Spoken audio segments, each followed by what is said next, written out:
반갑습니다. 잠시 같이 기도하겠습니다. 좋으시는 하나님 감사합니다. 저희가 오늘 함께 하나님의 말씀을 나눌 때 주께서 은혜를 베풀어 주시고 이 말씀을 통하여서 저희가 살아가고 하나님 앞에 결단하는데 귀한 시간이 되도록 주님 도와주옵소서. 예수님 이름으로 기도드렸습니다. 예, 반갑습니다. 예.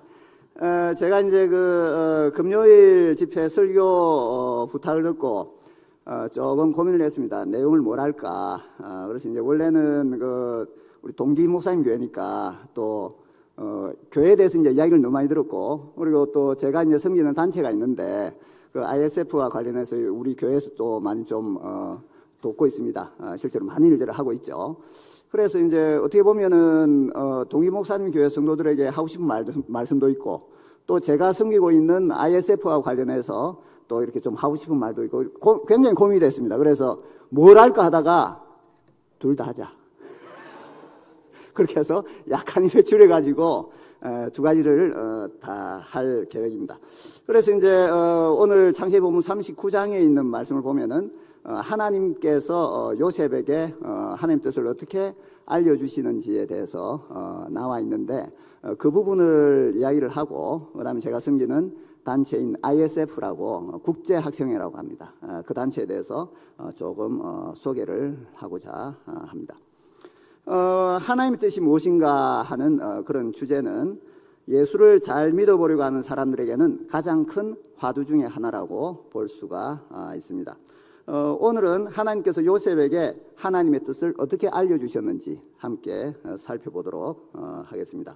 구약의 족장들 가운데 어떻게 보면 우리의 상황과 가장 유사한 사람이 요셉이다, 그렇게 생각할 수가 있습니다.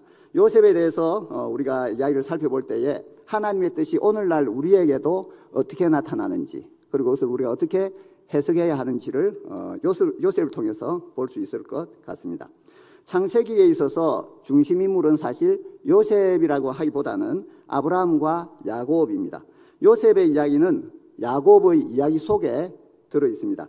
그래서 요셉이 창세기에서 차지하는 의미는 세 가지가 있다고 볼 수가 있습니다. 첫 번째는 아버지 야곱의 가족들이 극심한 가뭄 가운데서 어떻게 살아남게 되었는지를 설명하고 있습니다. 두 번째는 이스라엘 자손들이 어떻게 해서 많아지게 되었는지를 설명하고 있습니다. 마지막으로 세 번째는 이스라엘 백성들이 왜 애굽에 들어가게 되었으며 또 애굽에서 어떻게 해서 나오게 되었는지 그 이유를 설명을 하게 하고 있습니다.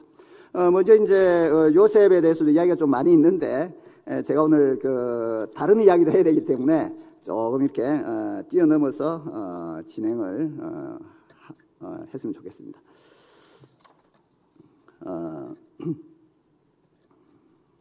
좀 많이 넘어가네요. 예, 우리가 이제 오늘 본문부터 제가 이야기하도록, 그 전에 이제 좀 서론이 좀 있는데, 또 이제 중간에 하면서 조금 넣으면 되니까. 우리가 이제 39장 4절을 보면 요셉이 그 주인에게 은혜를 입어 섬김에 그가 요셉으로 가정총무를 삼고 자기 소유를 다 그 손에 위임하니, 요셉 같은 경우는 우리가 이야기를 잘 알지 않습니까? 그래서 그 요셉이 어딜 가든지 성실하게 그리고 정직하게 살아온 것을 우리가 잘 압니다. 그리고 이제 보디발의 집에 가서 가정총무가 되어서 집안일을 다 관장하게 되었습니다. 물론 이제 그 집에 있으면서도 한 두 가지 정도의 생각을 했을 거라고 생각이 합니다. 첫 번째로는 여전히 아버지가 계시는 집으로 돌아가고 싶은 마음이 있었을 것입니다. 그 집에서 가정총무로 있었다 하더라도 여전히 뭡니까? 노예죠. 그러니까 그럼에도 이 보디발로부터 이제 신뢰를 얻게 되면 야곱에게 자기 아버지에게 연락을 해서 어떻게 보면 아버지에게 자기 고향 집으로 돌아갈 수도 있지 않겠나 하는 그런 생각도 있기 때문에 보디발의 집에서 성실하게 또 정직하게 열심히 일을 했을 것이라고 생각할 수 있습니다. 또 한편으로 드는 생각은 이집트에 정착해야 되는 것이 아닌가라는 생각도 들었을 것입니다. 나름 여기서 이제 성공했으니 여기 눌러 앉자 하는 생각을 할 수도 있었을 것입니다. 이제 가나안 땅으로 돌아가고 싶었던 마음도 조금씩 사라지고 있고 대충 여기서 버텼으니까 계속 이집트에 살아남는 것이 낫지 않겠나. 잘 풀리고 있는데 굳이 뭐 다시 고향으로 돌아와서 아버지를 만나야 되나 하는 그런 생각을 했을 수도 있을 겁니다. 그러니까 두 가지 마음이 가정 총무로 있으면서 있었을 가능성이 있습니다. 생활이 안정을 찾았을 때에 또 하나의 시험이 우리가 잘한 대로 닥치게 됩니다. 이제는 주인의 아내가 요셉을 유혹하기 시작합니다. 요셉에게는 감당치 못할 시험인 거죠. 왜냐하면 그 당시에 주인과 노예의 관계는 주인이 시킨 대로 노예는 해야 됩니다. 그런 상황에서 어떤 의미에서 이제 요셉이 감당치 못할 시험이었던 것입니다. 하나님의 말씀을 지키고자 보디발의 아내의 유혹을 뿌리치고 나자 강간미수죄로 감옥에 gat히게 되었습니다. 39장 21절을 보면 여호와께서 요셉과 함께 하시고 그에게 인자를 더하사 전옥에게 은혜를 받게 하시매 23절에 보면 여호와께서 그 요셉과 함께 하심이라 여호와께서 그의 범사에 형통케 하셨더라. 어떻게 보면 감옥에 안 가야 하나님이 함께 하시는 거 아닙니까? 그렇죠? 그런데 하나님께서는 성경은 뭐라고 말을 하고 있냐면 하나님이 함께 하시는데 감옥을 갔다. 그렇게 이야기를 합니다. 그리고 감옥에 가게 된 것이 오히려 형통케 된 것이다. 그렇게 성경이 해석을 하고 있다 하는 것입니다. 요셉의 그 불행한 삶에 대해서 성경은 굉장히 긍정적으로 해석을 하고 있는 것을 보게 됩니다. 감옥에서 술 맡은 관원과 떡 맡은 관원의 꿈을 해석해 주면서 탄원을 합니다. 40장 15절에 16절에 보면 당신이 득이하거든 나를 생각하고 내게 은혜를 베풀어서 내 사정을 바로에게 고하여 이 집에서 나를 건져내소서. 나는 히브리 땅에서 끌려온 자요 여기서도 옥에 갇힐 일은 행치 아니하였나이다. 술 맡은 관원의 꿈을 해몽해 주고 나서 그 관원이 추록하게 되면 자신을 꺼내달라고 간절히 부탁을 합니다. 왜냐하면 자기 자신은 이 감옥에 있을 사람이 아니라는 거죠. 히브리 땅 부족의 족장의 아들인데 어쩌다가 여기 끌려오게 되었고 그리고 감옥에도 어쩌다가 자기 잘못이 아닌데 오게 되었다고 말을 합니다. 그러나 성경은 요셉의 삶에 대해서 해석을 하기를 요셉은 하나님이 함께 하시고 범사에 형통하다라고 해석을 하고 있습니다. 오히려 요셉 자신은 자신의 삶에 대해서 반대로 이야기를 하고 있는데도 성경은 그렇게 해석을 하고 있는 것입니다. 요셉은 그런 생각을 할 수도 있었을 것 같습니다. 자기만큼 그 인생이 안 풀린 사람이 있으면 나와봐라. 어머니가 몇 명입니까? 4명이에요. 형제가 많이 있는데 자기가 밑에서 두 번째 아닙니까? 그리고 형제들이 얼마나 구박을 하고 비박을 합니까? 그리고 결국에는 형제들이 팔아서 이국으로까지 오게 됐습니다. 혹시 형제가 팔아서 여기 온 분 있습니까? 최소한 요셉보다 낫다는 거죠. 그리고 형제들이 사실 뭐 죽이려고 시도를 하기도 하고 물이 없으니까 이제 결국 팔린 것이고 그리고 거기서 또 열심히 성실하게 일을 했는데도 불구하고 결국은 또 범죄자가 되어서 그것도 지저분한 죄의 범죄에 대해서 감옥에 갇히는 그런 인생을 살게 되었던 것입니다. 감옥에서 청춘을 썩이고 있었던 것이죠. 그래서 술 맡은 관장에게 부탁을 했던 것입니다. 감옥에서 나가게 되면 억울하게 옥살이하는 나를 좀 건져달라고 나를 기억해달라고 탄원을 했던 것입니다. 어쩌면 요셉은 술 맡은 자의 꿈을 해석을 해주면서 이 사람이 바로 하나님께서 나를 위해서 감옥으로 보내신 사람이 아닌가라는 생각을 했을 수도 있을 것입니다. 하나님께 기도했던 그 기도의 응답으로 생각을 했을 수도 있을 것입니다. 하나님께서 내 억울한 사정을 아시고 이 사람을 감옥으로 보내서 결국 나를 건져내시는구나. 이 관원이 나가기만 하면 나도 금방 나갈 수가 있겠구나. 그런 생각을 했을 수도 있을 것입니다. 그러나 40장 23절에 보면 술 맡은 관원장은 어디 들어갈 때 마음하고 나올 때 마음하고 다르다고 이 감옥에서 나가고 나서 요셉에 대한 일은 잊어버렸다. 그렇게 성경이 말을 합니다. 그리고 41장 1절에 보면 만 2년 후에 바로가 꿈을 꾸게 됩니다. 요셉은 감옥에서 조롱을 받으면서 좌절 속에서 2년을 더 버팁니다. 2년은 굉장히 긴 시간 아닙니까?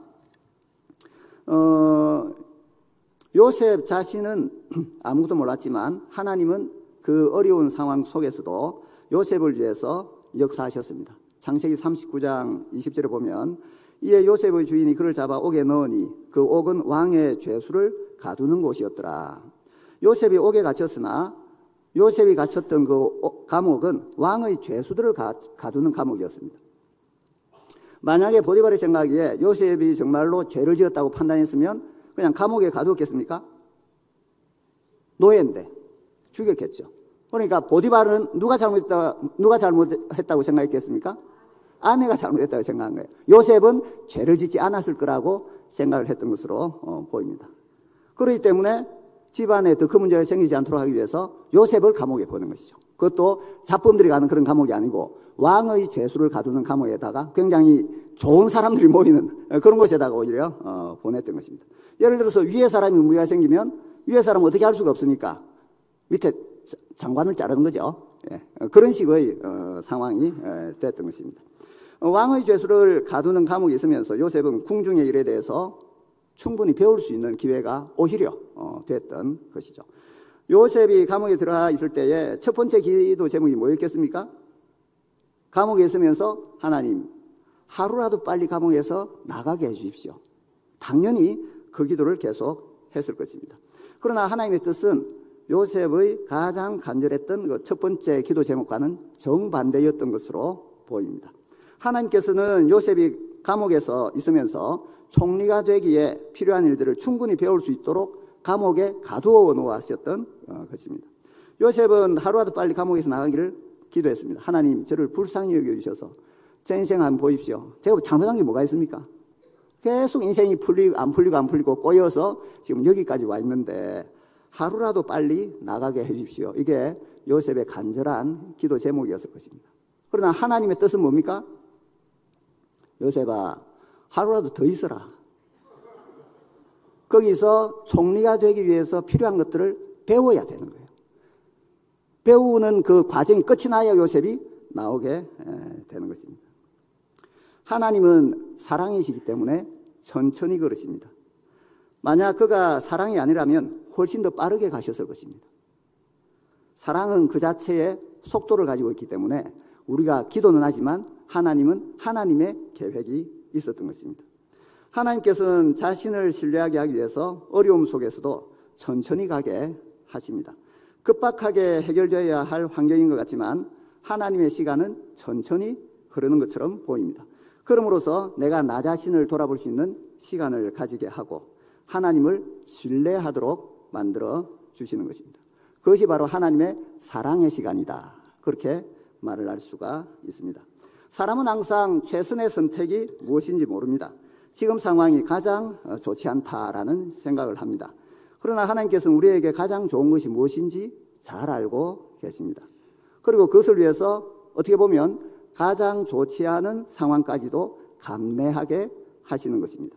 우리는 우리가 기도했던 것과 정반대로 되었다고 낙심하기도 하고 좌절하기도 합니다. 그러나 하나님께서는 가장 좋은 것을 주시기 위해서 준비하고 계시는 것입니다. 그런 점에서는 가장 안 좋다라고 하는 생각이 들지만 어떻게 보면 가장 좋은 시간일 수도 있습니다. 그래서 우리가 환난 중에도 기뻐해야 할 이유가 있는 것입니다. 요셉이 총리가 되고 나서 아버지와 동생 베냐민이 그리웠습니다. 그러던 중에 하루는 형들이 곡식을 사기 위해서 찾아왔습니다. 요셉은 형들을 죽여버리고 아버지와 베냐민을 애굽으로 데리고 올 수도 있었습니다. 총리니까 그 정도 능력이 있었겠죠.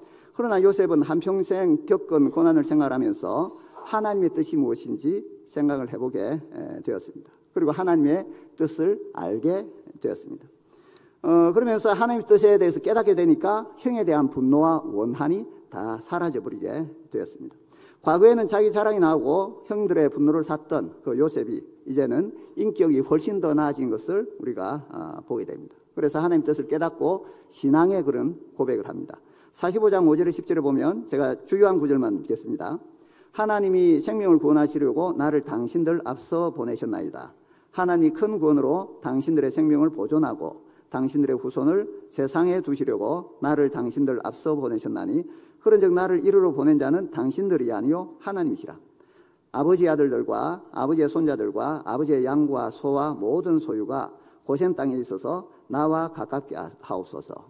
요셉은 여기서 두 가지를 말을 합니다. 첫 번째는 애굽에 팔려오게 된 하나님의 뜻을 발견했습니다. 물론 자기 자신이 잘못한 것도 있을 것입니다. 형님들의 잘못이 사실 더 크다는 생각도 했을 것입니다. 그러나 한평생 고생하면서 살았던 것은 애굽에서 자기가 총리가 되기 위한 그런 과정이었다라고 하는 것을, 그리고 야곱과 그 자손들을 구원하기 위한 하나님의 큰 계획이 있었다는 것을 알게 되었던 것입니다. 그리고 두 번째는 사람들은 실수를 하지만 하나님께서는 모든 것이 합력하여 선을 이루게 하시기 때문에 사람에게 복수할 필요는 없다라는 생각을 했었습니다. 그들이 잘못했지만 하나님께서는 선으로 바꾸셨기 때문에 더 이상 원한을 가질 필요가 없다는 생각을 했던 것입니다. 하나님은 요셉에게 어떻게 자기 자신의 뜻을 나타내셨습니까? 하나님이 계시하시는 방식이 족장시대에는 신현현시대 그렇게 부릅니다. 하나님이 직접 나타나시는 시대라는 거죠. 신현현시대. 하나님께서 나타나셔서 직접 말씀하시는 그런 방식을 말합니다. 아브라함과 이삭과 야곱에게 하나님은 직접 나타나셨습니다. 그러나 성경을 보면 요셉에게는 한 번도 나타나지 않았습니다.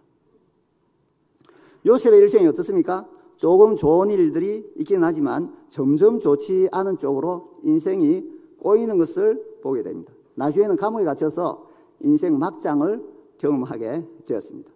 게다가 초자연적으로 자기 조상들에게 아버지, 할아버지, 고자 할아버지에게 나타났던 그 하나님이, 정조 할아버지에 나타난 그 하나님이 나타나질 않습니다. 성경을 보면 한 번도 나타나지 않습니다. 만약에 하나님께서 요셉에게 나타나서 요셉아, 네가 나중에 총리 한 자리 할 끼다, 그러면은 아마 요셉이 버틸 수 있었을지도 모르겠습니다. 그러나 요셉에게는 그런 게 전혀 없습니다. 오히려 요셉의 삶에 대해서 객관적으로 들은 사람이라고 한다면 요셉아, 네 인생 참 꼬인다, 어쩌다 그래야 됐냐, 그런 반응을 보였을 것입니다. 그리고 요셉 스스로도 감옥에 있을 때 우리가 아까 살펴본 것처럼 본인도 그렇게 스스로 생각을 하고 있었습니다. 그렇지만 그토록 어려운 상황에 있는 요셉에 대해서 성경은 다르게 해석을 합니다. 하나님이 요셉과 함께 하셨고 범사에 형통했다라고 말합니다. 하나님께서는 요셉이 총리가 되는 길을 만들고 계셨습니다. 요셉은 하나님이 초자연적으로 나타나지 않았으니까 그 어려운 상황에서 하나님이 함께 하시는지 형통하시는지 전혀 몰랐을 것입니다. 때로는 좌절하면서, 때로는 하나님을 원망하면서 하루하루 감옥에서 버티고 있었던 것입니다. 우리가 어떤 일을 결정할 때 당연히 하나님의 뜻을 물어야 하지만 하나님께서는 대부분의 경우 세세하게 지시하시지는 않습니다. 하나님의 뜻은 범위가 워낙 넓어서 명백하게 죄를 짓는 것이 아니라고 한다면 우리가 선택하는 것의 대부분의 결정에 하나님이 함께 하십니다. 우리가 어떤 일을 결정할 때에 사실 불안해하는 이유 중에 하나가 혹시라도 우리의 결정이 최선이 아니라 차선이라고 하면 어떻게 하나, 막 열심히 계획을 세우고 준비하고 고민해가지고 토론하고 결정을 했는데 그게 최선이 아니라 차선이라면 어떻게 하나, 그리고 장고 끝에 악수라고 그렇게 고민하고 결정을 했는데 제일 안 좋은 결정을 저는 좀 했습니다. 그럴 때 그런 고민이 되는 거죠. 정말 하나님께서 가지고 계신 그 하나님 뜻이라고 하는 것은 최선일 텐데 그 하나님 뜻이 과연 무엇인가라는 그런 고민을 하게 되는 것입니다. 그러나 한편으로는 하나님께서 우리 아버지시기 때문에 죄를 지은 것이 아니라고 한다면 그게 차선의 선택이거나 또는 최악의 선택이라 하더라도 하나님 영원에 계신 그분께서, 시간을 초월하시는 분께서 역사하신다 하는 것입니다. 결국에는 모든 것이 합력해서 선을 이루게 만들어 주시는 것입니다. 심지어 이 세상에서 가장 험한 삶을 사는 사람 중에 한 사람이 요셉을 우리가 생각을 해보면 현실적으로는 점점 인생이 꼬이는 것 같지만 그리고 마지막 막장에 도달한 것 같지만 그때가 바로 하나님께서 요셉을 위해서 가장 좋은 길을 만들고 계시는 것을 우리는 제3자의 입장에서 보고 있는 것입니다. 그렇기 때문에 요셉에게 있어서 가장 어려웠을 때임에도 불구하고 성경은 요셉이 범사에 형통했다, 하나님께서 함께했다라고 말을 하고 있는 것입니다. 요셉의 실제 삶과는 전혀 다른 해석을 성경은 하고 있는 것입니다. 왜 그렇습니까? 지나가고 나서 나중에 이제 요셉의 삶에서 기록을 하니까 그 결과를 알게 되는 것이죠. 앞이 캄캄할 때 우리가 해야 할 일은 하나님 앞에서 하루하루 최선을 다해서 살아나가는 것입니다. 또 살아내는 것입니다. 자신의 삶을 성실과 정직으로 주어진 기회를 살려서 최선을 다해서 버텨내는 것입니다. 그러고 있으면 우리가 할 일은 다 한 것입니다. 그 다음에는 우리 삶을 인도하시고 지도하시는 일은 하나님의 몫입니다. 어려움이 있다 하더라도, 또 어떤 때는 누가 봐도 불쌍한 처지에 있다 하더라도 믿음으로 우리에게 주어진 기회를 부여잡고 막 주어진 일을 성실하게 하루하루 해나가는 것이 하나님께서 원하시는 것입니다. 성경은 그런 처참한 삶을 가리켜서 하나님께서 함께 하셨고 범사에 형통하고 있는 삶이다, 그렇게 말씀을 하고 있습니다. 영원에 계신 하나님 우리 아버지께서 가장 좋지 않은 때에 가장 좋은 길을 만들고 계시기 때문에 그렇습니다. 그러한 하나님 아버지에 대한 믿음이 여러분들에게 있기를 간절히 축원합니다. 그리고 이제 제 간증 삼아서 조금 제가 섬기는 단체에 대해서 말씀을 드리겠습니다. 2024년부터 한국은 다문화 이주 배경인 소위 이제 다문화 이주 배경이라고 하면 외국인 이민 이세 귀화자를 말을 합니다. 그 인구가 지금 5% 이상이 됐습니다. 24년부터 올해부터. 그러니까 어떻게 보면 이제 한국이 다문화 사회에 접어들었다, 그렇게 볼 수가 있는 것이죠. 다문화 사회라고 하는 가치 판단에 영향을 미치는 민족적 배경을 가진 다양한 문화가 존재하는 사회를 말합니다. 다문화 사회는 주로 이제 외국인 노동자, 유학생, 국제 결혼을 통해서 자연스럽게 형성이 됩니다. 심지어 지금 우리가 추정을 하는 것은 이 다문화 사회가 점점 더 가속화될 것이다, 그렇게 생각합니다. 일례로 2023년 8월 교육부 보도자료에 따르면 유초 중등학교 학생 수가 578만 명 정도, 전년 대비 9만 6천 명, 그러니까 1.6% 정도 감소했습니다. 초중등학교, 각종 학교 포함해서 다문화 학생 숫자는 18만 명 정도인데 전체의 3.5% 정도를 차지하고 전년 대비 12,500명 정도, 그러니까 7.4% 정도 증가했습니다. 그러니까 한국 사람 점점 줄어들고 외국 사람 점점 늘어난다. 그것도 아주 빠른 속도로 늘어나고 있다. 그걸 우리가 통계를 통해서 볼 수 있는 것이죠. 불법 체류 외국인이 2022년에 41만 명 정도 됩니다. 불법 체류자가. 그럴 때 이제 통계 자료보다도 더 한국 사회가 다문화되어 있음을 우리가 추정을 할 수가 있습니다. 그래서 인구의 5% 정도가 다문화 배경을 가진 상황에서 한국 교회의 목회, 그러니까 점점 다문화 가족들이 우리 교회에 들어와서 여기 이제 앉아있게 되는 거예요, 앞으로. 그리고 이제 한국 교회 선교가 기존에 가는 선교뿐만 아니라 이제 오는 선교에도 조금 관심을 가져야 할 때가 되었다 하는 것입니다. 왜냐하면 가는 선교라고 하는 것은 선교사가 가는 것을 말합니다. 그것도 굉장히 중요한 사역이고 지금도 해야 되고 앞으로도 계속 해야 될 사역이죠. 그런데 가는 선교에서 성도들이 하는 것은 뭡니까? 선교합시다 하면 가든지 보내든지 무슨 함의가 있습니까? 선교사로 가세요. 저 애들 키워야 된대요.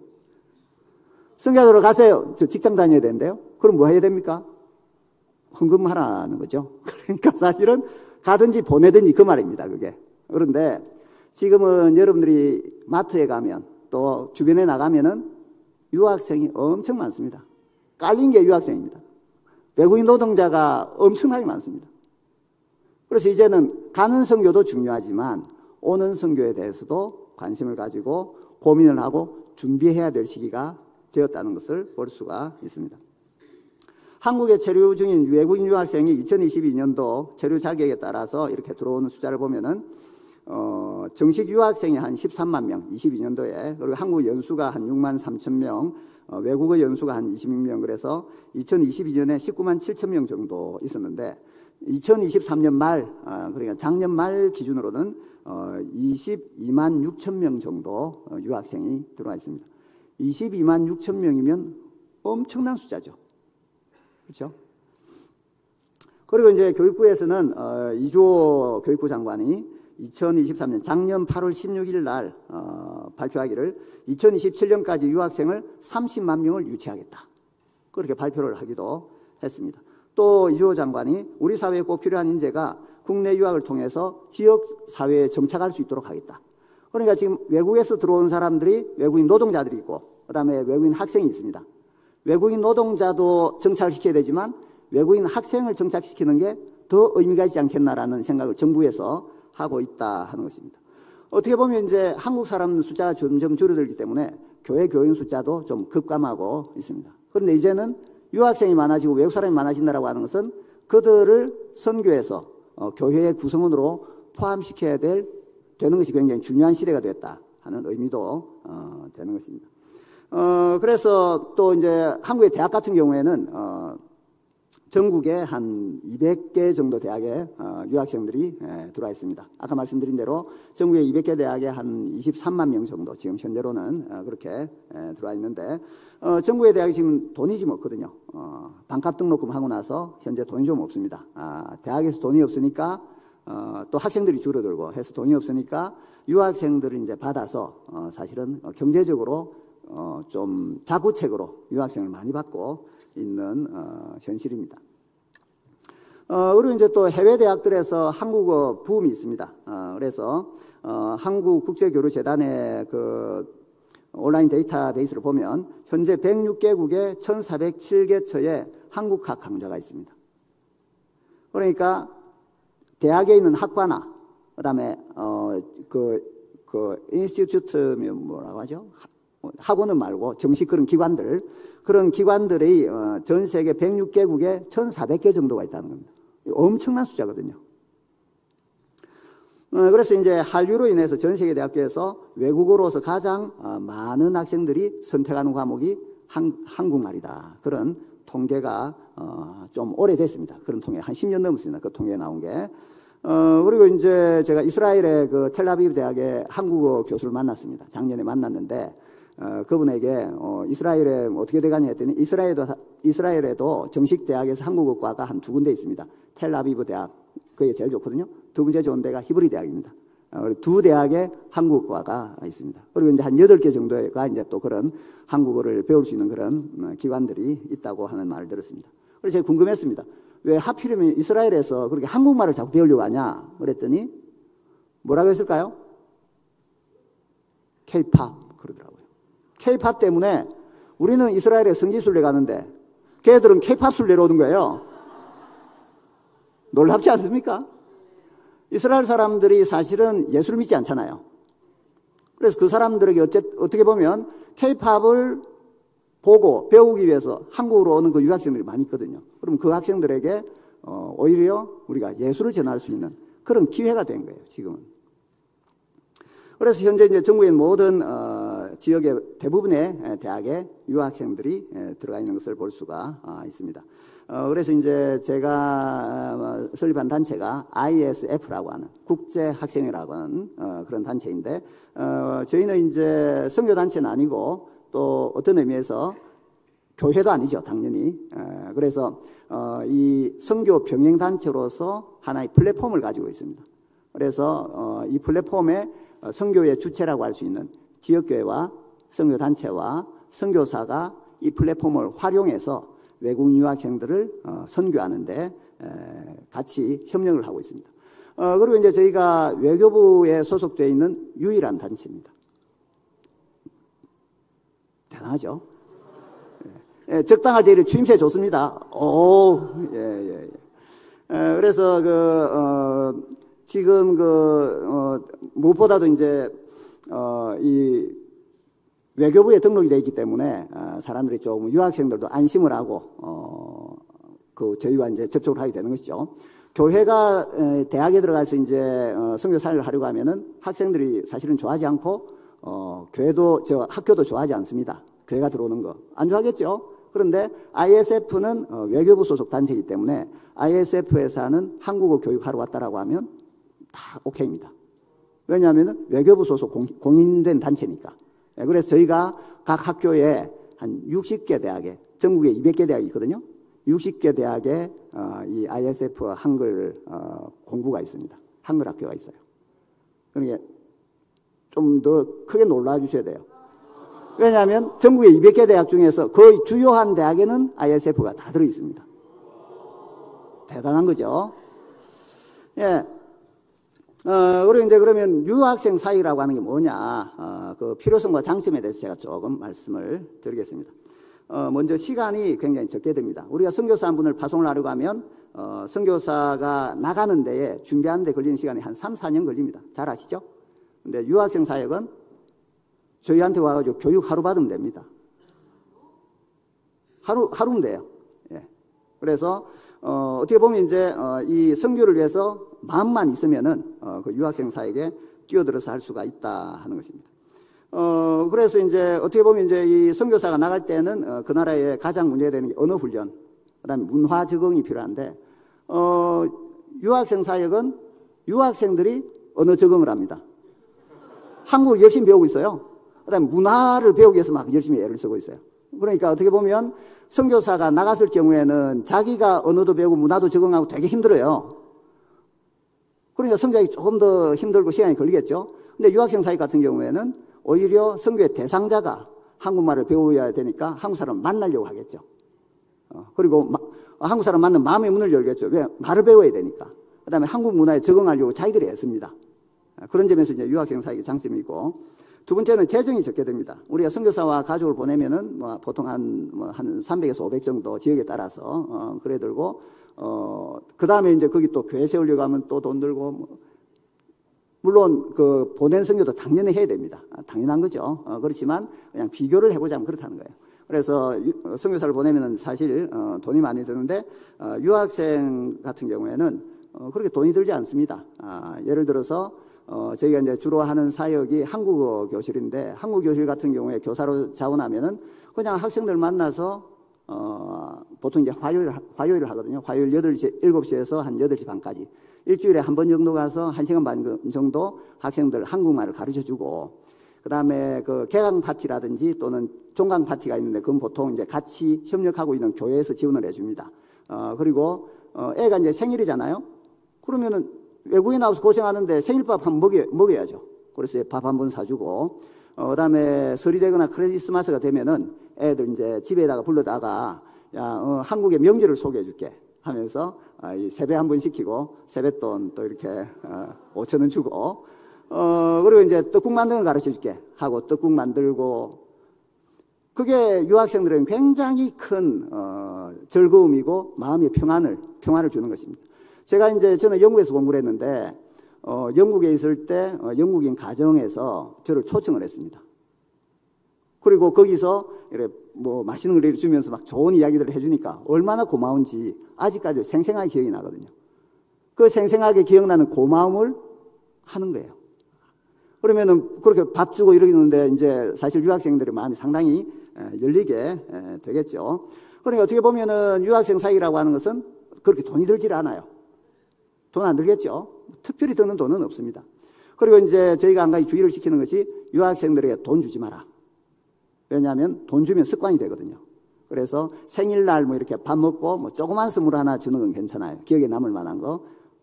돈을 금전으로 주는 것은 저희가 못 주게 막습니다. 그 다음에 이제 언어 같은 경우에도 부담이, 선교사가 나갈 경우에는 아까 말씀드린 대로 한 3, 4년 정도 언어를 익히는 시간이 걸리지만, 유학생 사역은 언어에 대한 부담이 없습니다. 일단 기본적으로 유학생들이 한국에 와서 제일 하고 싶은 건 한국에 취직하는 거예요. 그럼 한국말을 잘하고 싶겠죠. 그럼 한국어를 열심히 배워야 되겠죠. 그래서 우리가 영어를 할 필요가 없는 거예요. 또 다른 나라 말을 할 필요가 없는 겁니다. 한국말 여기 못 하시는 분 있습니까? 한국말만 잘하면 선교사가 되는 거예요, 이제. 그렇죠? 예, 그 다음에 이제 네 번째로 문화 충격인데, 선교사가 그 지역에 나가서 받는 문화 충격이 큽니다. 그럼 아까 조금 말씀드린 것처럼, 유학생 사역은 선교의 대상자가 문화 충격이 크기 때문에 오히려 이제 힘들어 하는 거죠. 그때 우리가 마음문을 열 수 있도록 도움을 주는 것입니다. 그리고 이제 선교 제한 지역에 선교가 있는데, 선교사가 못 들어가는 지역이 있습니다. 이슬람권. 아무도 못 가요. 그리고 대한민국 사람이라고 하면은 못 들어가는 지역이 지금 정부에서 못 가게 하는 지역이 한 6개 정도 나라가 있습니다. 선교사는 못 가요. 그러나 거기 있는 학생은 한국에 나와 있습니다. 그래서 선교 제한 지역에 선교할 수 있는 유일한 대안이라고 볼 수가 있는 것입니다. 그 다음에 미래의 지도자가 될 인재 선교가 있는데 외국인 근로자 같은 경우에는 뭐 고학력이 좀 있긴 있습니다. 그러나 유학생들 같은 경우에는 사실 자기 나라로 돌아가서 상당히 큰 일을 하기도 하는 사람입니다. 저희 그 이사 중에 한 분이 그 네팔 학생을 조금 도와줬는데 그 학생이 자기 나라 가서 차관이 됐습니다. 네팔. 그래서 차관이 돼가지고 그 장로님을 불렀어요. 네팔에 불러가지고 택시로 그걸 기대하고 하는 건 아니지만 택시로 이렇게 하루 종일 이렇게 투어를 시켜줬대요. 다 그런 건 아닙니다. 또 그걸 기대하고 하는 건 아니에요. 택시 타고 나도 이건 아니에요. 그리고 이제 그 불교국가, 동남아의 불교국가에 그분이 또 차관의 한 사람 또 한국에서 공부하고 한 분이 있는데 이분이 우리 그 서울대 교수님 한 분한테 이렇게 이야기를 했대요. 교수님, 제 머리에 안수하고 기도 좀 해주세요. 제가 지금 차관이지만 대통령이 돼서 이 나라를 바꾸겠습니다. 놀랍지 않습니까? 예. 그래서 저희와 연관이 있는 사람들이 예를 들어서 정보 아까 말씀드린 네팔은 차관이 이제 2사람이 있었고 또 동남아시아에도 한 사람 있고 그다음에 인도 첸나이 IT 대학 기계공학과 교수라든지 또 목회자라든지 또 그 라오스 대사관의 이등서기관이라든지 여기 옛날 데이터인데 지금은 더 올라갔을 거예요. 계급이 그게 더 올라갔을 거예요. 그래서 이게 말하면은 수많은 사람들이 그동안 저희가 1997년도에 시작을 했는데 얼마나 많은 학생들이 전 세계에 흩어져서 일을 하고 있겠습니까? 기독교에 대한 그런 예수를 믿거나 또는 기독교에 대한 굉장히 호감을 가지고 있는 것이죠. 그 다음에 이제 한 가지 장점은 성도들이 직접 선교를 할 수 있다라고 하는 그런 장점이 있습니다. 외국인 유학생 사역 같은 경우에는 한국 교회 성도들에게 다양한 선교 참여의 기회를 제공합니다. 교회에서 아까 말씀드린 대로 선교하자라고 하면 사실은 성도들이 할 수 있는 최대한의 것은 헌금하는 거죠. 그다음에 그 지역에 가서 단기 선교 가서 봉사하고 오는 것입니다. 그러나 유학생 사역 같은 경우에는 자기가 성도가 직접 선교사가 되어서 일을 하는 것이죠. 그리고 어떻게 보면 이제 그리스도인의 신앙생활 중에서 외국인 유학생을 만나고 그 유학생의 신앙이 자라가는 것을 보는 것만큼 큰 신앙 훈련은 없다. 그렇게 저는 생각을 합니다. 그래서 외국인 유학생을 가르치거나 가정 방문 프로그램을 진행할 경우에 가정이 국제화가 되는 거죠. 우리 엄마 그냥 집에만 있는 줄 알았는데 그 유학생들하고 전 세계에 내독이 있네. 가정이 국제화되는 거예요. 숭실대학교에서 이제 그 유학생 사역을 하시는 권사님이 작년에 우리 모임에서 한번 간증을 한 적이 있습니다. 이분이 제가 정확하게 모르겠는데 연세가 한 60대 중반쯤 되는 것 같아요. 근데 이분이 이제 자기가 숭실대 유학생이 굉장히 많거든요. 자기가 숭실대에서 이제 그 유학생을 가르치고 싶어가지고 한글 교육 과정을 약간 들었대요. 또 열심히 있으니까 약간 듣고, 그러면 들어야만 하냐? 그건 아닙니다. 한국어를 일단 잘하시잖아요? 그러면 한국어를 가르칠 수는 있어요. 그런데 제일 초급반이나 제일 고급반은 한국 교사 자격증 3급이든 2급이든 있으면 좋죠. 왜냐하면 그 사람들은 좀 전문적인 게 필요하니까. 근데 일반적으로 하시는 분들은 그냥 한국말만 잘하면은 열심히만 있으면 할 수는 있습니다. 그런데 그 숭실대 그 권사님이 이제 무슨 이야기를 하냐면 자기가 7년 정도 유학생을 가르쳤대요. 그리고 한 학기에 한두 명 정도 맡았는데 지금 25명이 됐답니다. 그런데 이제 이 학생들이 졸업하고 나서 이제 다 자기 나라로 갔죠. 가가지고 정부로 가기도 하고 그다음 기업으로 가기도 하고 또 학교로 가기도 하고 그리고 이 학생들이 이제 숭실대 졸업하고 나서 한국에서 공부를 했기 때문에 자기 나라 돌아가고 나서도 한국에 올 일들이 있습니다. 그렇겠죠? 자기가 공부한 나라에 오게 되죠. 그러면은 꼭 찾아간 사람이 지도교수. 계속 연결이 있으니까 지도교수를 찾아가고 두 번째로 찾아간 사람이 그 권사님이래요. 그러면 그 권사님이 사실 걔들이 한국에 있을 때 한국은 별로 없어요. 아까 말씀드린 대로 1시간 반씩 한글 가르쳐주고 그다음에 애 생일날 이제 생일 파티하고 그다음에 학기 끝날 때 되면 이제 또 밥 한번 같이 먹고 또 필요하다면 또 어떤 경우에는 이제 공항에 이렇게 짐차로 이제 공항에 바래다 주고 그러니까 우리가 어떻게 보면 그냥 좀 가까운 사람이면은 해줄 수 있는 일들, 그 정도 일을 해주는 거예요. 그런데 유학생 입장에서는 어떻습니까? 너무 고맙죠. 너무 고맙죠. 네. 그래서 걔들이 나가가지고 한국에 들어와서 엄마라고 부른대요. 엄마, 저 한국 왔어요. 엄마 밥 사드릴게요. 해가지고 25명이니까 얘들이 번갈아 가면서 한국 교회에 65세쯤 된 권사님이 뭘 할 수 있겠어요? 선교를 위해서 뭘 할 수 있겠으며 그 연세에 뭘 할 수 있겠습니까? 그러나 세계 선교에 엄청 큰 영향을 미치면서 노년을 즐겁고 행복하게, 얘가 한두 건이 아닙니다. 아주 많은 분들이, 왜냐하면 당연하잖아요. 그냥 단순한 거예요. 저도 뭐 예를 들어서 이제 제가 이제 영국에 갔을 때 그때 다이라는 아줌마가 있었어요. 그 다이 아줌마를 찾아갔습니다. 고마우니까 저도 밥 사드리고, 당연한 거예요, 이거는.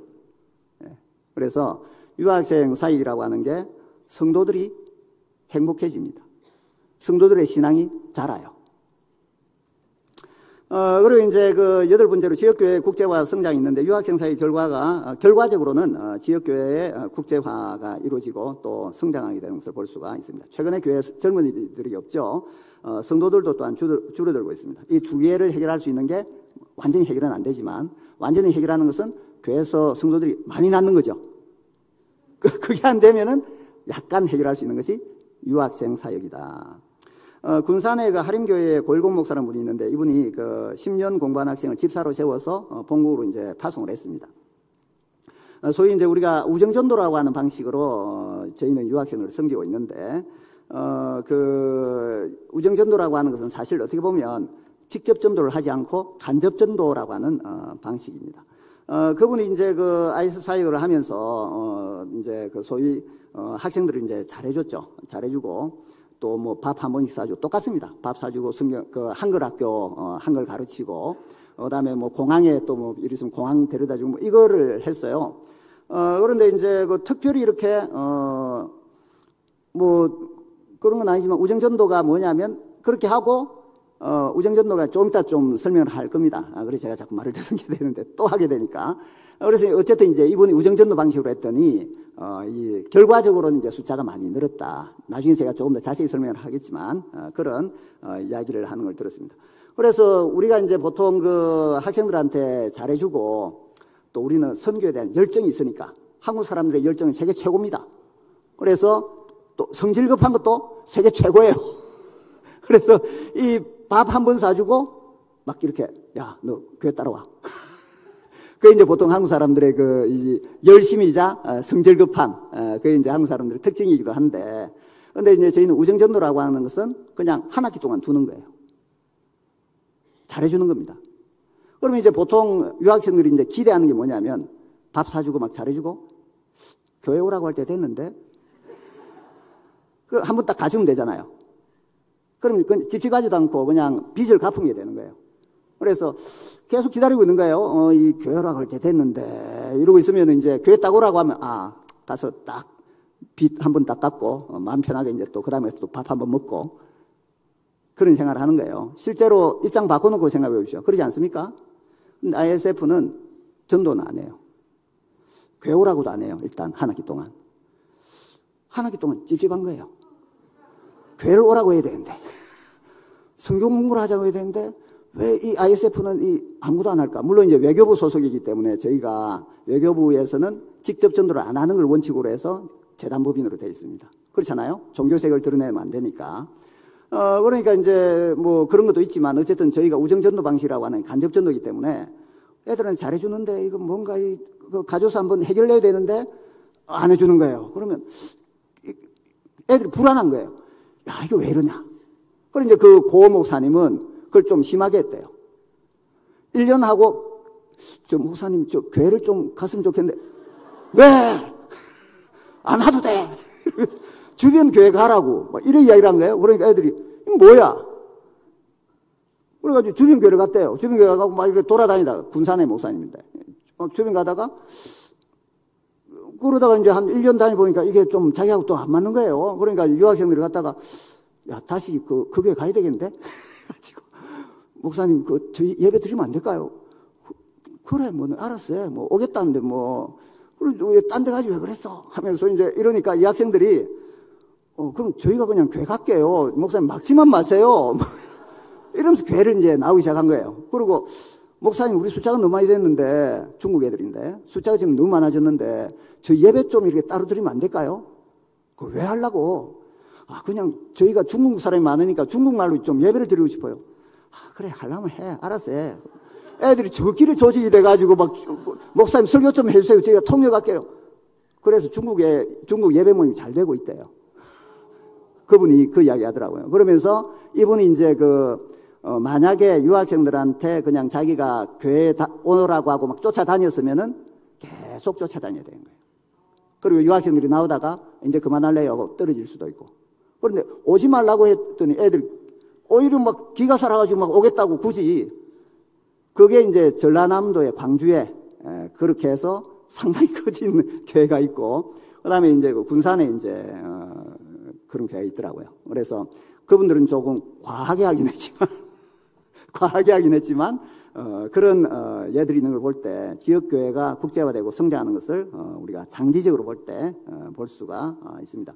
그리고 이제 우리가 선교사를 보낼 때에 예를 들어서 캄보디아로 선교사를 보내요. 그러면 캄보디아에 그 선교사로 가실 분이 준비하는 동안에 ISF에 와가지고 캄보디아 학생들을 가르치면 됩니다.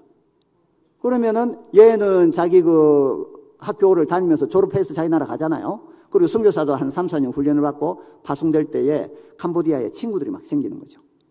굉장히 좋은 환경이 되잖아요. 그런 것도. 왜 그게 가능하냐면 이제 ISF 자체 내에서는 우리 한글 학교 할 때는 성경 공부나 기독교 이야기는 안 하거든요. 그러니까 캄보디아 학생도 만약에 자기가 한국에 있으면서 자기가 스스로 교회 가고 싶다라고 말을 하지 않는 한은 직접 전도를 잘 하진 않습니다. 물론 이제 제일 마지막 시간에 또 이렇게 설교를 한번 하는 간단하게 설교를 하는 데도 있고 또 안 그런 데도 있고 그건 좀 차이가 나긴 합니다만. 예, 그래서 이제 선교사들 같은 경우에 자기가 이제 외국에 나가기 전에 어떤 의미에서는 좋은 그런, 파운데이션을 하나 가지게 되는 것이죠. 그래서, 어떤 의미에서는 이제 유학생 사역이라고 하는 게 굉장히 큰 그런 장점이 있는 걸 볼 수가 있습니다. 그러면 유학생 사역이 어떻게 해서 시작을 하게 됐느냐, 저하고는 좀 관계가 있습니다. 사실은 이제 제가 처음부터 유학생 사역에 관심이 있었던 건 아니고, 저는 이제 어떻게 하면 예수를 위해 죽을까? 그 생각을 하고 이제 고신대 신학과에 입학을 했습니다. 그리고 이제 사실 이제 대학 2학년 때, 저도 좀, 기도파거든요. 그래서, 제가 종신대 신학대학원 교수로 있지만 학생들한테 한번 물어보십시오. 제가 어떻게 기도하는지. 학생들이 좀 놀랍니다. 예. 그래서, 어쨌든 이제 전 또 방학 딱 시작하면 바로 우리 임마누엘 기도원. 늘 방학 시작하면 일주일 동안 거기 가서 금식 기도를 하는 사람이에요. 저도 좀 그런 게 있습니다, 목사님. 예, 그랬는데, 어쨌든, 대학 2학년 때, 하나님, 당신 우리 죽겠으면 이랬더니, 야, 님 맨날 죽으려고 하냐? 살아야지. 나를 위해서 살고, 나를 위해서 충성해야지. 자꾸 죽는다는 소리 하냐? 그래서, 당신을 위해 살겠습니다. 어떻게 하면 당신을 위해 살 수 있을까요? 그런 이제 고민을 하면서 이제, 진행이 됐는데, 그러다가 제가 교단이 고신이 아니었어요. 그때 지금은 이제 번일 교단인데 그때는 이제 외국인 선교사가 교회를 세운 거기 때문에 어디 가야 될지를 몰라가지고 물어보니까 고신대학을 가라고 해서 고신대학을 갔는데 고신대 갔더니 하재성 목사는 이 김원중 이 친구들이 저거 잘못 왔다는 거예요. 우리는 고신이 와야 되는데 니 왜 여기 왔냐 이런 거예요. 그래서 나 여기 아니야? 니 아니라고. 그래서 어떻게 해야 되지 했더니 4학년 때 결정을 해요. 고신을 가더니 총신을 가더니 결정을 하래요. 그래서 그럼 서울 갈까? 해가지고 이제 저는 이제 총신을 가게 됐습니다.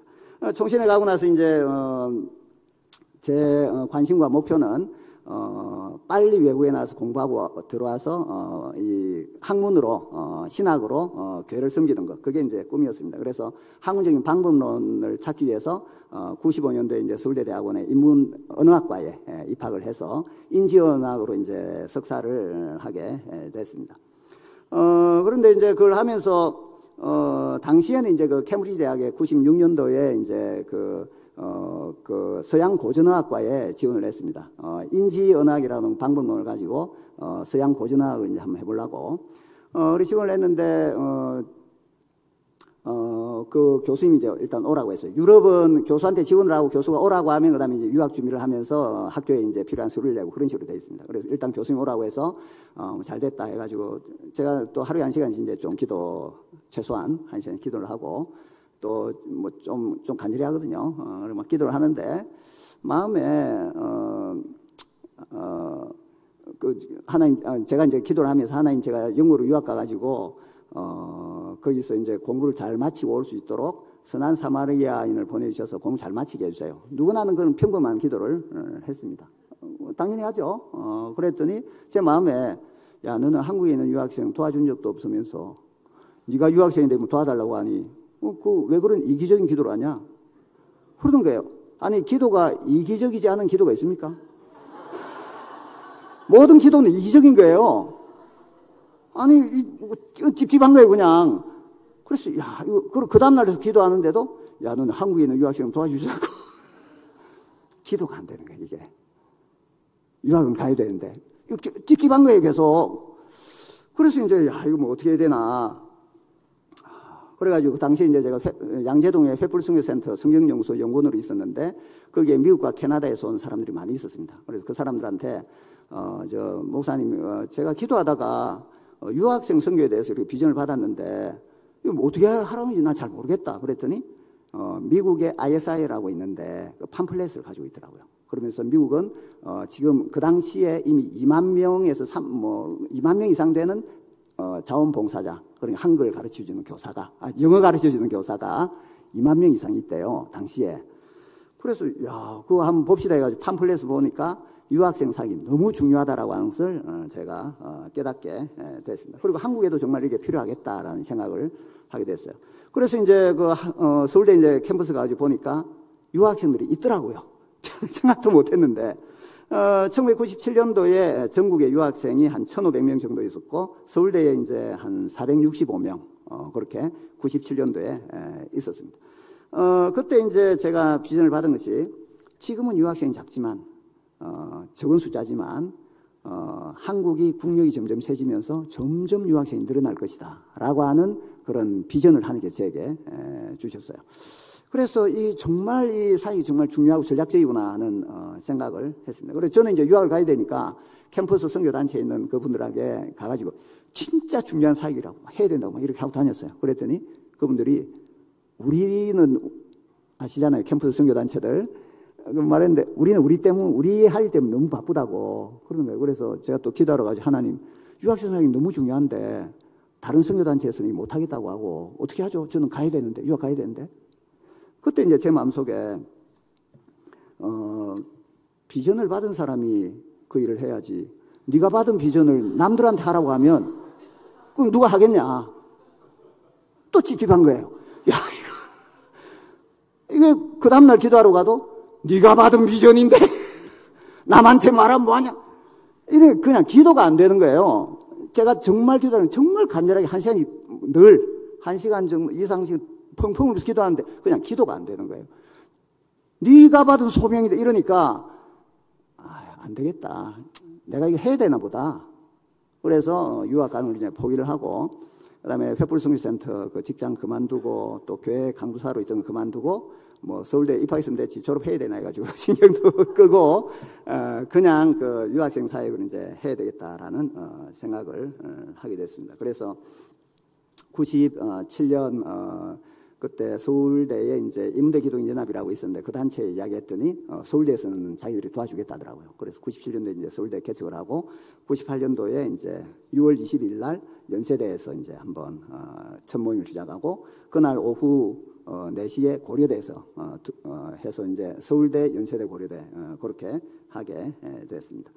그리고 이제 2000년도에 이제 손봉호 장로님이 이사장을 맡으시고, 그다음에 저는 이제 대충 이렇게 된 것 같아서 2000년 7월에 이제 영국으로 다시 유학을 갔습니다. 그리고 지금은 이제 전국에 아까 말씀드린 대로 한 60개 정도 대학에서 한글을 가르치고 있고, 그 한글을 가르치는 것을 통해서 사실은 인간관계가 형성이 되잖아요.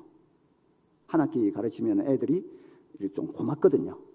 나이 드신 분들은 한 50대 이렇게 되면은 애들이 그냥 뭐 편하게 엄마라고 해도 돼요? 이러면 엄마라고 하고, 아줌마 하기도 그렇잖아요.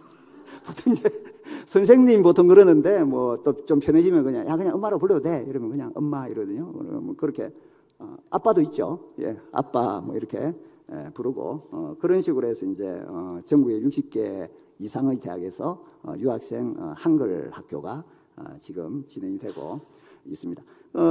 유학생 사역과 관련해서 이제 혹시 오해하는 분들이 있을 수가 있는데 아까 몇 가지만 제가 말씀드리면 영어를 잘해야 되나? 한글을 잘해야 돼요.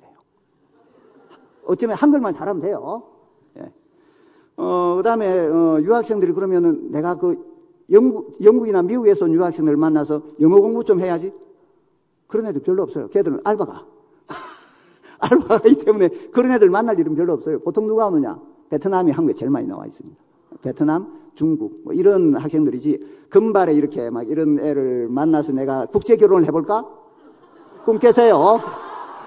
그런 건 거의 없습니다. 예. 예, 그리고 뭐 재정을 많이 써야 되냐? 그건 아니에요. 그리고 희생을 많이 하냐? 그게 아니에요. 놀아요. 애들하고 그냥 노는 거예요. 예, 어떻게 보면. 예, 그리고 한 주에 1시간 반 학생들을 가르치는 겁니다. 그리고 이제 우리가 보통 선교라고 하면 모든 걸 희생하는 것처럼 보이지만 ISF는 놀아요. 애들하고 같이 노는 겁니다. 한글 가르치고 노는 거예요. 그리고 이제 협력 사역을 하죠. 아까 말씀드린 지역교회와 또 우리 ISF 그리고 이제 한글 교사들 이런 식으로 같이 협력을 해서 진행을 하고 있습니다. 외국 유학생들의 필요를 우리가 설문조사를 해보니까 가장 어려운 점이 뭐냐면 공부에 대한 중압감이 가장 크다. 두 번째는 한국어를 좀 더 배웠으면 좋겠다. 세 번째는 친구가 없다. 네 번째는 고향이 그립다. 다섯 번째는 외국 사람들에 대해서 한국 사람들이 좀 무례하게 대한다. 뭐 이런 있었습니다. 그럼 네가 한국에서 제일 하고 싶은 게 뭐냐? 그걸 우리가 설문조사하니까 첫 번째가 친구를 만났으면 좋겠다. 두 번째가 어디 여행을 유명한데 좀 그런 여행을 했으면 좋겠다. 그다음에 한국 문화를 체험하고 싶다. 그러니까 한국 가정이나 뭐 이런 데 좀 가고 싶다. 그다음에 한국어를 잘하고 싶다. 뭐 이런 게 있었습니다. 그래서 이제 뭐 우리가 그런 이제 몇 가지 금지 사항이 있는데 첫 번째는 돈 거래는 못하게 해요. 이게 나중에 문제가 됩니다. 절대 돈은 주지 말라고 합니다. 아무리 제가 이 문제가 있어 돈이 필요한 그래 우리는 그거 못하게 돼 있어. 돈은 절대 못 주게 돼 있어. 그렇게 이야기하면 됩니다. 왜냐면 우리가 유학생들이 그렇게 가르치기 때문에. 그다음에 연애 금지. 이게 교사하고 학생하고 연애가지고 깨지기도 하고 그러기 때문에 연애 금지가 있고, 그다음에 성범죄가 이제 또 우리가 조심을 하거든요. 요즘에는 학교에서 뭘 가르치냐면은 애들한테 어깨에 이렇게 손 타치하면은 그거 다 성범죄 걸리는 거 학교에 계신 분들은 알 거예요. 그걸 이제 교사들이 이제 조심해야 되고, 60대 이상 분들은 특히 남자분들은 개념이 없어요. 와, 너 예쁘다. 성범죄예요. 지금은 그래 돼 있습니다. 교수들은 그 학교에서 늘 교육을 받거든요. 와, 너 예쁘네. 와, 너 날씬해졌다. 이 말을 학생들이 보는 자리에서, 다른 학생들이 보는 자리에서 그 말을 해서 얘가 난 수치심을 느꼈어요. 그러면은 제가 그 징계를 받는데 그 징계 수위가 굉장히 높습니다. 뭔지 알아요? 해임. 그래서 우리는 손 이러고 만나야 돼요. 근데 한편으로 이게 또 장점이 있는 것이 과도기잖아요. 그래서 지금 이제 성범죄에 대해서 정부에서 굉장히 강조를 하고 있기 때문에 유학생들 만났을 때 이러면 바로 이 해임은 못 시키지만 법적으로 문제가 될 수 있습니다. 그래서 이제 그걸 우리가 늘 고소 고발을 당하지 않도록 조심을 좀 시키는 게 있고, 그다음에 이제 ISF 4대 정신이 있는데 요거하고 이제 한 몇 가지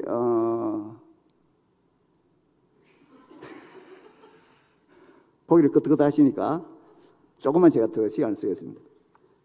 ISF 4대 정신인데 첫 번째는 무조건적인 사랑, 하나님의 무조건적인 사랑으로 사랑한다. 성별이나 국가나 뭐 이런 민족이나 상관없이 다 사랑하는 거예요. 두 번째는 이제 우정전도인데 아까 말씀드린 것처럼 전도를 하기 위해서 친구를 만든 것이 아니라 친구이기 때문에 전도를 하게 되는 그런 생각이 있습니다. 아까 말씀드린 대로 이제 우리가 학생들을 잘해주면은 학생들은 교회 한번 가줄까? 그럼 갚았다는 생각을 해요. 그런데 그거를 이렇게 조금 이렇게 계속 시간을 두면은 좀 불안해하는, 뭔가 해야 되는데 하는 그런 빚짐을 지우는 그런 전략을 가지고 있습니다. 그리고 이제 우리가 성경에 보면 나는 심었고 아볼로는 물을 주어서 내 자라게 하시는 분은 하나님이시다. 그래서 우리가 뿌리고 우리가 다 걷겠다. 그것도 성경적인 것은 아니죠. 그래서 우리가 할 수 있는 데까지는 하고, 만약에 학생이 뭐 자기가 교회 오겠다라고 하면 그분들처럼 우리 교회 오지 마 이럴 필요는 없어요. 그냥 교회 받아서 이제 우리가 잘 양육을 하면 되는 거죠. 예, 그리고 이제 협력사역이라고 하는 게 있는데, 우리가 유학생들을 섬기기 위해서 지역교회, 그다음에 ISF, 그다음에 교사, 이렇게 세 단체가 또 학교 당국 그렇게 협력을 해서 진행을 하고 있습니다. 사실 이제 협력이라고 하는 것은 각각의 단체가 자신감 있어야 가능하거든요. ISF는 유학생 사역에 27년 정도 됐습니다. 그리고 외교부 소속 단체예요. 그리고 우리가 그렇게 오래됐기 때문에 우리가 교회를 세울 수가 있잖아요. 예수 믿는 사람이 워낙 많으니까 교회를 세울 수 있잖아요. 우리가 교회를 세우면 협력이 되겠습니까? 안 되죠. 그래서 우린 교회가 없어요. 예수 믿으면 교회에서 데리고 가고, 선교단체가 만약에 자기들이 해서 하면 자기들이 데려가고, 그래야 협력이 되기 때문에 저희가 27년 동안 교회나 선교단체의 역할을 자체를 하질 않았어요. 저희는 외교부 소속되어 있으면서 어떻게 보면 이제 브릿지의 역할만 하고 있기 때문에 협력사역이 잘 되고, ISF가 칭찬을 듣는 이유 중에 하나가 우리가 그냥 협력만 하고 이 플랫폼만 제공을 하기 때문에 그런 좋은 소문이 있습니다. 그래서 이 교회도 크고 또 활발하고 아주 훌륭한 교회라서 이제 좋은 교회는 제가 오거든요. 제가 왔다 그러면 이유가 있나 보다. 제가 간 교회가 소망교회, 서울에 소망교회, 서울영동교회, 요런 또 무슨 교회, 어쨌든 소위 대형교회만 제가 갑니다. 예. 나머지는 지문선 목사님, 우리 대표가. 그래서 저는 이 함께하는 교회가 우리 목사님이 친구이기도 하지만 참 제가 존경하고 참 훌륭한 분이잖아요. 그래서 목사님이 이제 이 유학생 사역을 굉장히 열심히 도와주고 있고, 그런 점에서 이 함께하는 교회와 협력할 때에 정말 교인들도 굉장히 풍성해지고, 신앙적으로도 좀 더 잘하고, 교회도 조금 더 나아지는 그런 효과가 있지 않겠나 하는 그런 생각을 합니다. 그리고 이제 ISF와 협력을 할 때 여러 사회단체들과 정부와도 협력을 해요. 그래, 협력이라고 하는 것은 누구나 할 수 있는 것이죠. 어느 기관이나 할 수 있는 것이고. 그렇지만 이제 네 번째 스피릿이 뭐냐면 복음주의자 중심의 사역인데, 교사는 반드시 기독교인이라야 됩니다. 그래서 전도를 안 하는데 난 크리스찬이 오면 어떻게 되겠어요? 아무것도 안 되잖아요. 그래서 크리스찬이 그냥 이렇게 잘해주면 아무 말 안 해도 교회 다니는 줄 다 알아요. 공부하는 학생들은 똑똑하잖아요. 그러니까 다 알아요. 그리고 이제 자기들이 슬쩍 이렇게 말을 하고, 제가 이제 경험치로는 공부하는 동안에 몇 명이 이제 교회 가면 안 될까 이렇게 하더라고요. 그러면 진위를 보면 알죠. 그러면 또 교회 데리고 가기도 하고 그런 것을 우리가 그런 식으로 일단 진행을 하고 있습니다. 그리고 이제 지역교회와의 협력에 있어서 교회에서 이제 할 수 있는 일은 본부와의 협력인데, 저희 본부가 이제 서울에 있고, 또 운영위원회와 후원위원회가 우리 교회에 있는 집사님과 장로님들이 중심이 돼가지고 ISF를 너무 잘 도와주고 있습니다. 아셨어요? 모르셨어요? 예, 함께하는 교회가 굉장히 열심히 유학생 사역을 하고 있습니다. 그래서 그분들이 지금 이제 기초를 다 놓고 있기 때문에 그분들하고 같이 이렇게 도와주시면 되고, 그리고 이제 여러 가지 이제 프로그램들이 있는데 프로그램들을 이제 같이 운영을 하는 게 있고, 또 주로 이제 학교에서 그런 진행되는 게 한글 학교인데, 한글 학교에 혹시 교사 자격증이 있으면 무조건 와야 돼요. 하나님께서 이 일을 위해서 교사 자격증을 따게 한 줄 누가 알겠습니까? 예. 저 없는데요? 배우면 돼요. 교사 자격증 얼마 안 걸립니다. 그리고 이게 이거 인터넷으로 하는 것도 여러 가지 방법이 있거든요. 그래서 교사 자격증을 좀 따시면 전 좋다고 생각을 하고, 그다음에 없다 하더라도 정말 유학생들을 사랑으로 도움을 주고 궁극적으로 이제 선교할 수 있는 그런 기회가, 내가 선교사가 될 수 있다라고 하는 그런 기회가 ISF에 있기 때문에 한글학교 교사로 지원해 주시고, 그리고 우리가 하는 전체적인 그런 프로그램들이 있습니다. 그 프로그램에 이제 또 교회가 좀 협력하기로 했거든요, 올해. 그래서 그 프로그램을 교회에서 진행할 때에 또 여러모로 좀 도와주시고, 그렇게 하면 좋겠다 하는 생각을 합니다. 예, 제가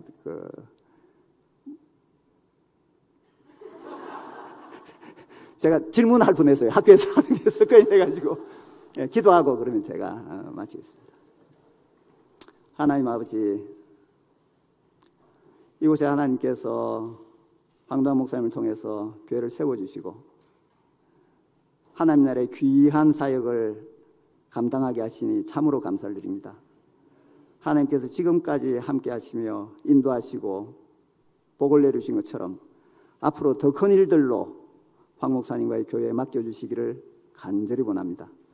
하나님 아버지, 그리고 이 교회와 함께 저희 ISF가 협력하여서 부산에 있는 그리고 여러 지역에 있는 유학생들을 잘 섬겨서 하나님 나라가 크게 확장되는 귀한 역사가 있도록 하나님 축복하여 주시옵소서.